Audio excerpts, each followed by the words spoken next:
Welcome to the Fear and Greed Business News Afternoon Report for Friday, the 31st of January 2025. I'm Adam Lang. Every afternoon, we've got the 5 stories that happened today that you need to know about. Story number 1, mining, real estate and tech stocks pushed the local share market higher today, with the S&P ASX 200 finishing the day up 0.45% to 8,532 points. It has been a very strong start to the new calendar year, with the S&P ASX 200 up 1.5% for the week and 4.6% just this month. BHP ended higher, as did Rio Tinto, Goodman Group and WiseTech Global, as well as Xero. There appears to be less trepidation about an outbreak of a US-led tariff war, and that's helping equities. It would have been an even better day if not for the fall among the banks. Earlier in the week, their share prices rose, but today all 4 big banks and Macquarie were lower. Telstra was among the worst of the large caps, dropping more than 0.5%. Story number 2. Plenty is going on outside the share market. The rally in Bitcoin slowed somewhat today, with the crypto until now fetching just under US 105,000 a unit. The Aussie dollar, however, isn't having such a good time, and it finished the week at around 62 US cents.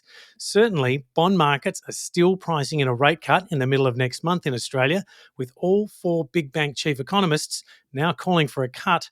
The pressure is on the Reserve Bank of Australia board to provide some relief for mortgage holders. Story number 3, Australian-based NASDAQ-listed Atlassian's share price surged nearly 20% this morning after a very strong December quarter profit report. The company famously didn't have any salespeople in its first decade of existence, but now Chief Executive Mike Cannon-Brookes is singing their praises. This is according to a report in the Australian Financial Review. He said the sales team had some massive customer wins during the quarter. Atlassian's shares climbed 19.5% to their highest level in almost 3 years, adding $4.1 billion to the fortunes of both Mr. Cannon-Brookes and co-founder Scott Farquhar. Story number 4, National Australia Bank is considering opening branches in shopping centres on Sunday and will extend trading hours to all day on Saturday to more than 24 locations, and that's starting this weekend. If National Australia Bank opens on a Sunday, it will be the first major bank to trade on Sundays in decades. Both Commonwealth Bank and ANZ experimented with opening some outlets on Sundays in the past. The bank said its decision to open branches on weekends was not in response to political pressure, and this is according to the Australian Financial Review.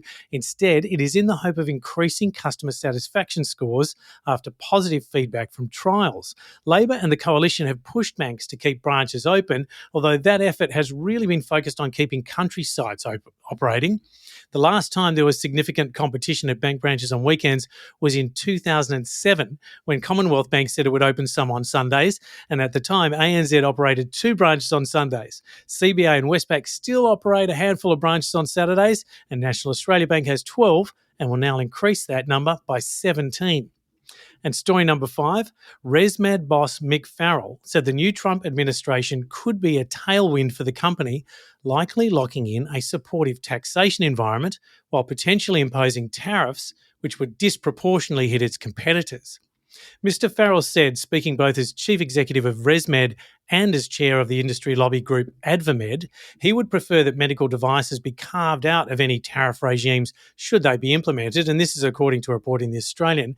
But with ResMed manufacturing its sleep health devices in jurisdictions such as Sydney, Singapore and the US itself, the risk to the company from higher tariffs on countries such as China was not as much of a concern. And on the tax front, the likelihood that changes the president made in his 2017 Tax Cuts and Jobs Act, which set a flat corporate tax rate of 21%, would remain in place, with some of those changes were due to expire this year, and he said that was a positive.